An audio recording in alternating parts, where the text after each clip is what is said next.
So you think that we ought not to, we must find the solutions to the problems in ourselves? Obviously, because you are the man who is going to suffer, you are the man who is going to, exactly. You are the person who is going to have all the problems of life.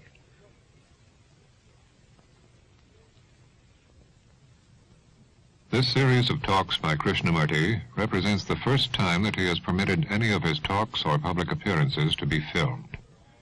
This program, titled Questioning, was filmed at the Thatcher School in the Ojai Valley in California. Too much of an introduction, as we saw him last week. I now present him to you, Mr. Krishnamurti.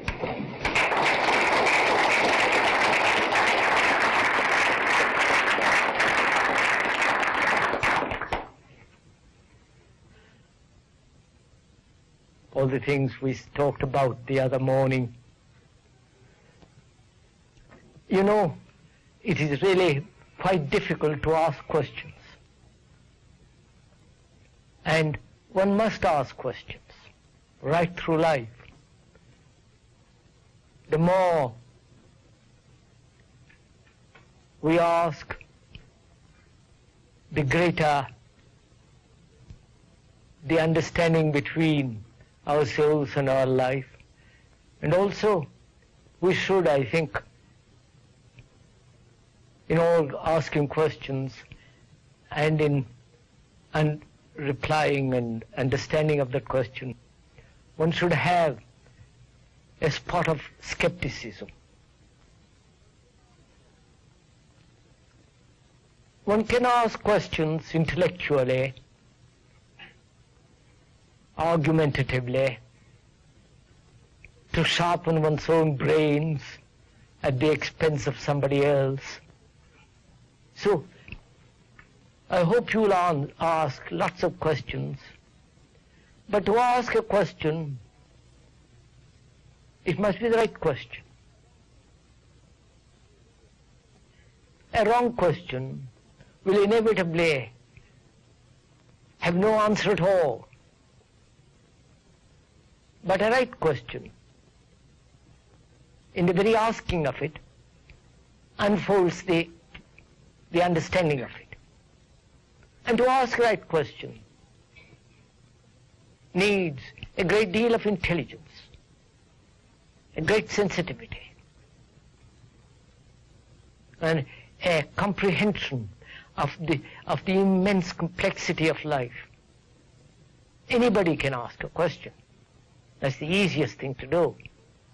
But to ask the right question and to go to the very end of that question, not verbally or intellectually or merely emotionally, but as a whole, as a total problem and a total issue.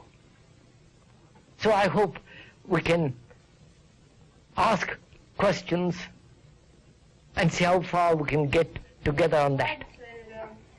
There's probably a great hunger in India, as you said in your talk a couple of days ago. And I think I want to do something about it. And so I go to India, and I try to help the people, and I try to help them overcome their hunger and things of this nature. But is it really doing that much good? You're going or my going to India and helping a little bit here and there doesn't get anywhere. You might give food for half a dozen people. Do your best, but that's, you can't. There are 470 million people, and doing a little bit there. It doesn't. I mean, I'm not laughing at it. It doesn't get anywhere. Now, what will solve the problem? What is the problem? Hunger. Hunger, lack of clothes, shelter, all that. Now, how is it going to be solved? Not by a particular nation. As you and I can't solve if we went India, we couldn't solve it. No sovereign government is going to solve this. No Indian government is going to solve it. They can pretend, And they do. So, what is preventing the solution of this problem is nationalism.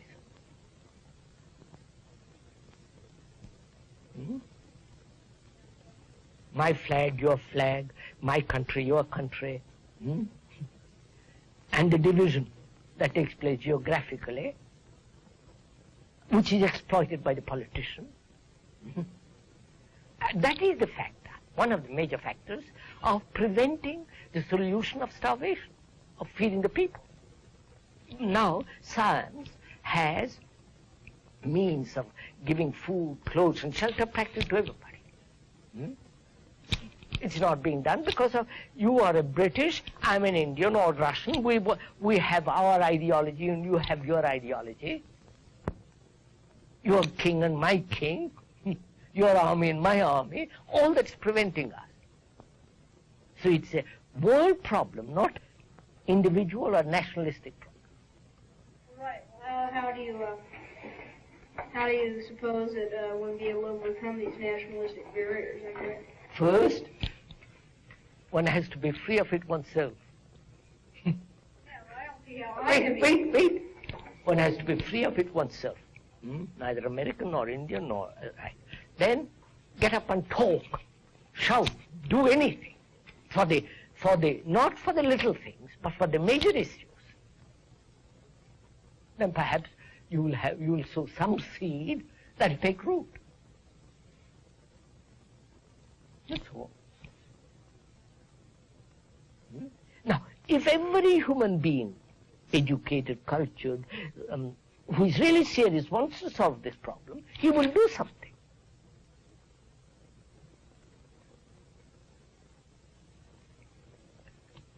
Like war. We have accepted war as the way of life. All man has, throughout centuries. And to stop war, difference is concerned with the whole process of living as a human being. Then perhaps we'll be able to solve this question of war. We spoke last week of man achieving a clarity of mind and a broader view of life. But it would seem to me that one could achieve this clarity of mind and a greater, deeper understanding of life if you were to try to attack a certain part of it and then see the result and therefore understand what happened more deeply and so that's increase his understanding. I understand. You mean there are these fragments, business, religious, political, science, and so on, fragments. Now, and you, by going through each fragment, you would understand the whole thing. Participation of it in each fragment. Yes. Now, do you know what that implies? How long it would take for each person, for every individual to take each fragment and go through it, understand it? To me, it seemed to be impossible. Impossible, isn't it? Completely impossible. And therefore, they say, let us put all these fragments together. Which again is impossible. You can't, by through fragment, make the whole. So, how do you then understand something totally? First of all, let's be clear, a fragment can never make the whole, right? And putting the fragments together is not the whole. And also that it is not necessary to go through all these, right? Through all the fragments. It's like saying you must get drunk to understand what sobriety is. And then that life is too short. You can't go through all of it. So if that is clear, then how does one see the whole of something?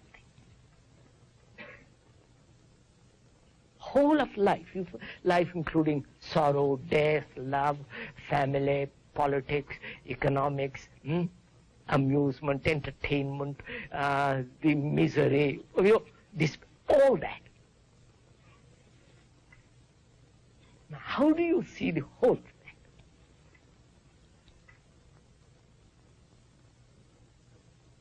You go into it, so how do you see it? How would you, if that was a question, a serious question you have to tackle? Well, if you couldn't. Wait. Moment you say you cannot or can, you're finished. You stop investigating. When you say I can't, you have blocked yourself. But you can understand more and more of it. Not by blocking yourself. Look, sir, if I say there is no God, I've blocked myself, haven't I? Or if I say there is God, I've blocked myself. But if I say I really don't know, let's find out. Then I have the energy to go into it. Right? Now, so don't let's say yes or no. Don't let's take sides about it. Now, how would you see the totality of something, of life? Get a grasp of, feeling of it, a touch of it, a smell of it. Well, as I said, by trying to take more and more of it and understand more and more of it. You have no time. I know, that's the problem. That's the problem, of course. You're saying that's what I can't go said. that way. That's what I said at the beginning. Yes. I mean, if I take time, it's impossible. So now, eliminate time. You follow what we are doing? We are eliminating time, gradually, get it? We are also eliminating fragmentary approaches, right? And also we are eliminating the idea that when we put them all together, we'll get an understanding. You have approached this problem with the habitual tools, and you have eliminated those tools. Not because you are prejudiced against them, but you see that they won't answer. Now, when you have eliminated them because they do not answer, your mind is sharper, isn't it? If you're on the right track. Of course, you have eliminated them. Right? Right. Your mind is very sharp because it is no longer following the traditional approach. Right? But he must have some experience of the whole in order to And see it. no. To see the whole thing, you need a very sharp mind, very clear mind. A mind that's not biased. A mind that says, this I like, this I don't like. The mind that is in a pattern or expects to be led, it won't ever see the complete truth. But does that necessarily mean that the mind that is free will see the truth? If you want to see the view of that valley from the hill, you take a survey of the whole thing, don't you? That means your mind is no longer merely fixed on the Thatcher school or a particular school. You look at the whole valley.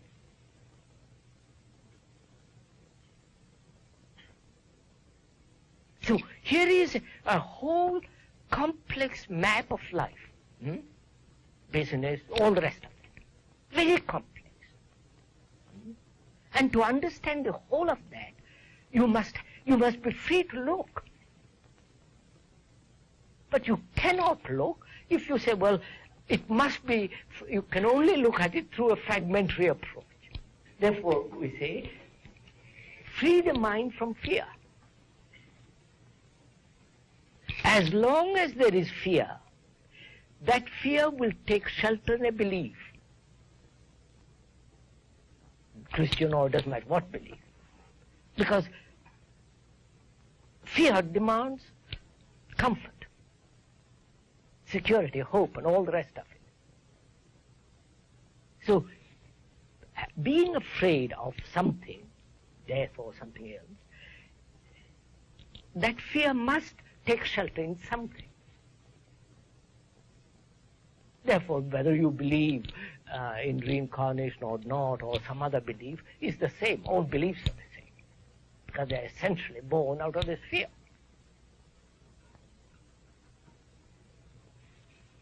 So really the question is, can fear be eliminated altogether?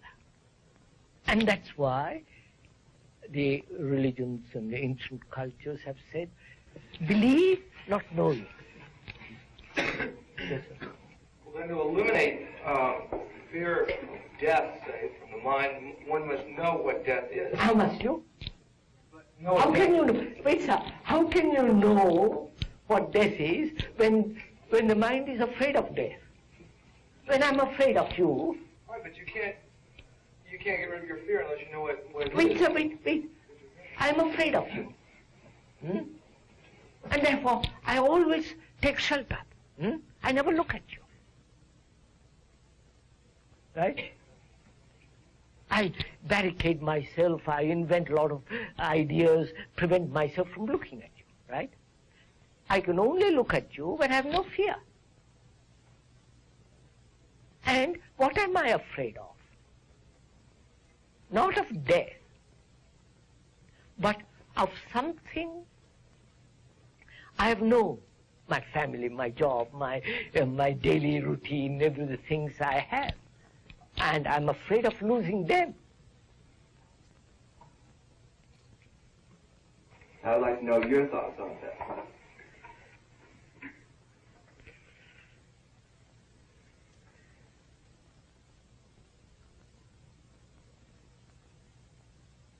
It's really quite a complex problem. You can't just my fault or your fault. I think opinion has very little place when we are faced with direct things of life. Most of us are guided by our personal inclination or personal idiosyncrasy, or compelled by circumstances, which are all very small affairs. But a problem like death is a problem of man. Whether he lives in China, India, or in Russia, or here, it's a problem which man has struggled with through centuries upon centuries.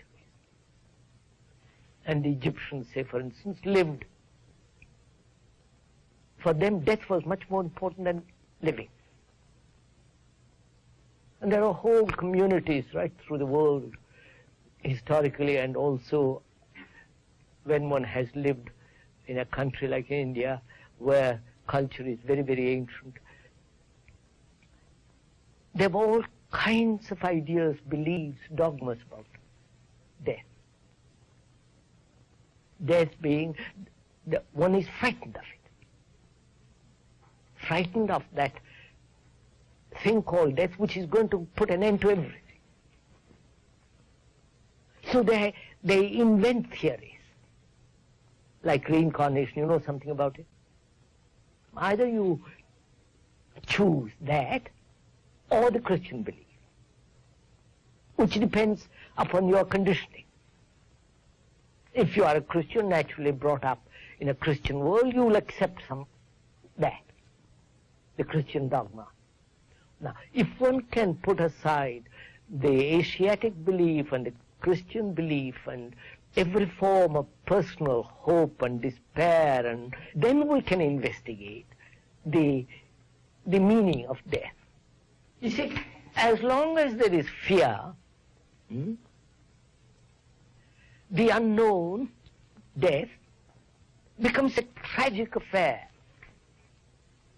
I don't know. So, is it possible, first, to eliminate psychological fear altogether?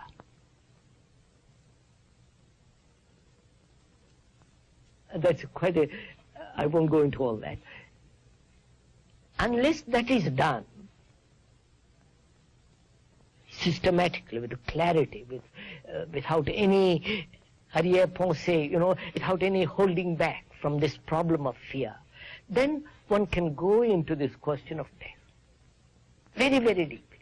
But otherwise you're caught in a rationalization, or in the whole of the Asian belief of reincarnation, or a Christian belief. Or you don't care.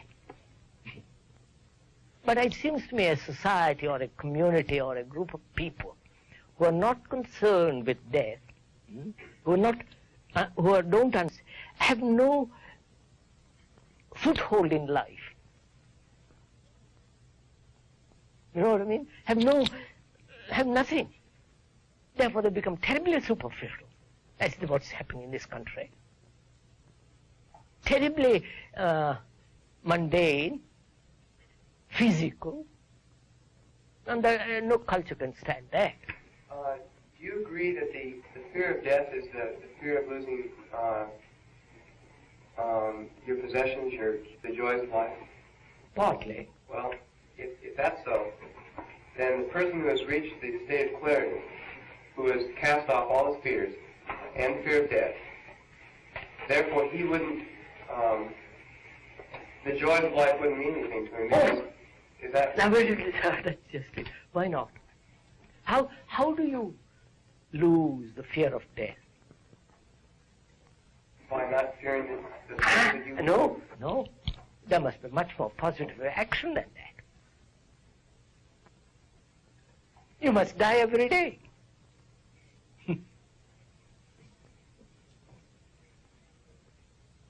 Die every day to the things that you call pleasure and pain, to the things which you have cherished, die.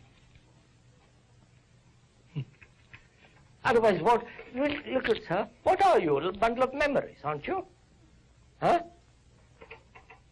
Experience, knowledge, information. And that you carry on all the day along, all the years. And that bundle of memories keeps the mind very dull, stupid, not fresh. But if you say, well, I'll put away all my bundles, each day, your mind is strongly alert. Yes, sir. So if you were to do this, and die every day, and to get rid of all your fears, to reach this clarity of mind, and to have an extremely sharp mind, would not you then be completely isolated from anything, from the world, from life? All right. Why should you not be isolated? What is the world?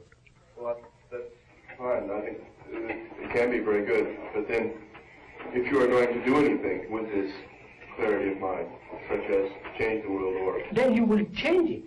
Then you will talk, right? But you won't belong to the messy world. In order to change it, you do have to approach a part of it. For instance, Approach, again, take the whole of it, not just parts of it. Tackle the whole issue, not just one part, partial issue. So look. so far no one has been able to do this. Then let's do it.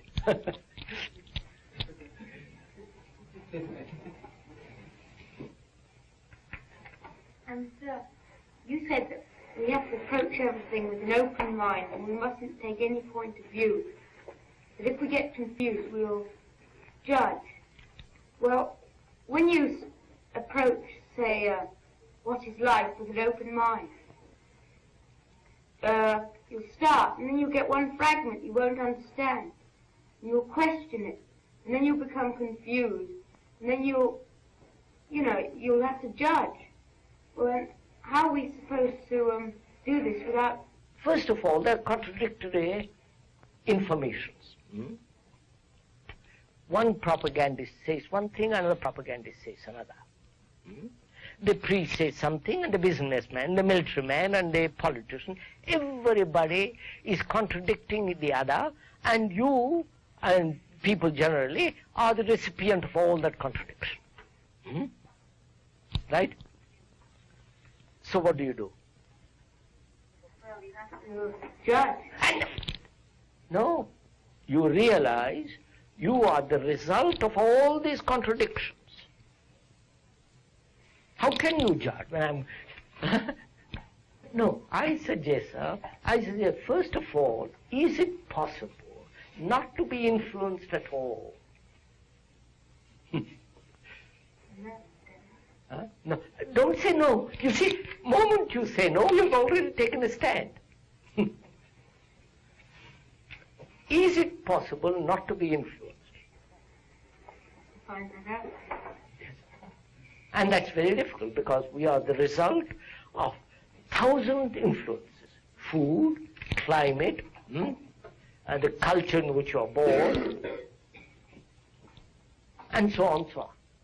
And we are the result of this terrific pressure and strains and influences. And I am that, you are that. And so how do you free yourself first from the influence, from your conditioning, and then you can ask the question, how am I to keep clear all the time of confusion? Then it's very simple, you're not confused. If we think that Jesus is the Son of God, it limits us. If we think that he was some man who taught wisely and tried to teach people, it helps us to understand him better. Do you think so? I should think so. No. No, to me, you see, sir, that's not very great importance. What is great importance is not what somebody said or somebody did or did not. Can I, as a human being, lead a different kind of life? That's all. That is the crucial point. Not what Buddha, all the people have said, may be true, may not be true. What is important, what is essential and urgent is, can I live a different life altogether? This has been the 6th of 8 programs presenting Krishnamurti, whose extraordinary approach to the fundamental questions of our time has attracted wide attention in Europe, Asia, and America. This program was filmed at the Thatcher School in California.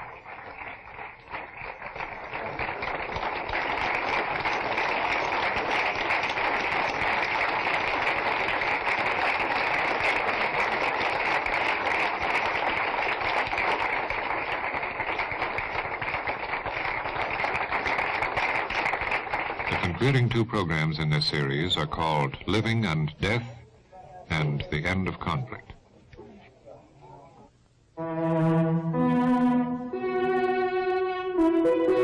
This is NET, the National Educational Television Network.